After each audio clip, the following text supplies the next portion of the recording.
Now we focus on a rather peculiar dream that is believed to have been the genesis of the discovery of dozens of bodies. Oh, Murukameni, thank you very much for coming to Parliament to write to us. Dismembered human body parts, a dog's carcass and garbage are the contents of the 5 sacks that had been retrieved from the Kware dam site in Mukurukwan. A wanted man, a $1 million bounty, and a mystery that refuses to die. The DCI has once again plastered the face of Collins Jumaisi Khalusha across Kenya's headlines, but instead of relief, Kenyans reacted with anger, sarcasm, and suspicion. Because this isn't just a manhunt, it's a mirror into Kenya's darkest failures: justice delayed, women abandoned, and protesters erased from history. Collins Jumaisi Khalusha, a 33-year-old from Vihiga, is no ordinary fugitive. Kenya's government says he is the serial killer who may have murdered more than 40 women between 2022 and 2024. He allegedly lured victims via social media, killed them, and dumped their bodies in sacks at Kware in Embakasi East. Some reports even suggest he sold body parts for rituals. It is true we arrested one suspect whom we found in possession of one of the handsets belonging to one of the victims, whose body was identified yesterday at the city mortuary by the relatives. In July 2024, police found between 9 and 13 mutilated bodies and more evidence that linked Khalusha to a larger string of killings. Among the victims, his own wife. It was the kind of horror story that should have united a nation in grief and resolve. Instead, it became a scandal. Khalusha was arrested in Kayole on July 14, 2024. Within days, he reportedly confessed, according to DCI. But in court, he flipped, claiming police had tortured him to force that confession. The DCI denied it, saying only one officer recorded his statement. Still, doubts were planted. Then came August 20, 2024.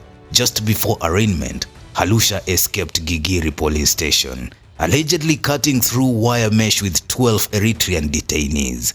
A supposed prison break at one of Kenya's most guarded police stations. 8 officers were suspended, but the escape raised one chilling question: was he let out? For many, this wasn't incompetence, it was collusion. The system had allowed a confessed serial killer to vanish. Women's rights groups condemned it as betrayal, while activists saw it as proof that Kenya's police can't or won't protect the vulnerable. But the story didn't end with Khalusha. Social media introduced a radical twist. Were the Kware bodies really murdered women or protesters? Venye watu wanaweza kufa hapa shimo ya Kware na tuko na stations zimetusurround. Ni kumaanisha maaskari wafanyangi kazi yao. Bana, watoto alafu nasema ni mtu mmoja ameua watu 42 since 2022. Kwani hakuna askari anafanya kazi? Bana, watu si wajinga bwana. During the June 25, 2024 anti-tax protests, Gen Z demonstrators smeared toothpaste under their eyes to resist tear gas. Eyewitnesses later claimed some of the Kware bodies had the same marks. Suddenly, the case morphed into something bigger, a suspected cover-up of state violence. By September 2025, Citizen TV revived the theory, reporting that at least one body showed signs of toothpaste. If true, that would connect Kware directly to the finance bill protests, where dozens were killed or disappeared. Critics now accuse the DCI of using Khalusha as a smokescreen. Wakasema tukiendelea kutoa hizo mili, watasema sisi ndio tuliua hizo mili. Wakasema juu veje tunazishika, zikienda huko wakiziangalia watasema ni sisi tuliua. Sasa nikauliza tuliua tukakuja kutoa tena. Kwa bodies zenye tulitoa, moja ndio ilikuwa at least unaweza ona sura, na ilikuwa ya ladies mwenye alikuwa na Colgate lakini alikuwa amekatwa into pieces. Mikono ana, lakini from hapa up to uso ndio ilikuwa, huyo ndio tungeza identify ni body ya mtu mmoja. Lakini the other ones zilikuwa zimekatwa into pieces, hakuna body complete, ziko kwa different sack hivyo. The state insists Khalusha is guilty. Forensics from his home, confiscated phones, sacks and accomplices all point to him. To as Kenyans to provide information. And I really hope that DCI will catch up with this person. You're telling us to help you to arrest. You don't have capacity to tell us who killed 42 women, but you have capacity to go and fish out Gen Zs from their mothers' bedrooms in the name of terrorists. But you cannot give us one terrorist who killed 42 women.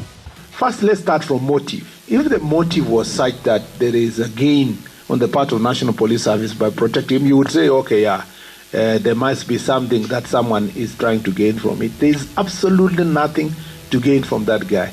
For some reason, as you've said, people can get lost in this country, you know. I am not sure whether he's still alive.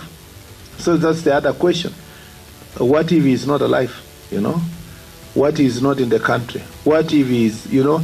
There are many things that we can think about.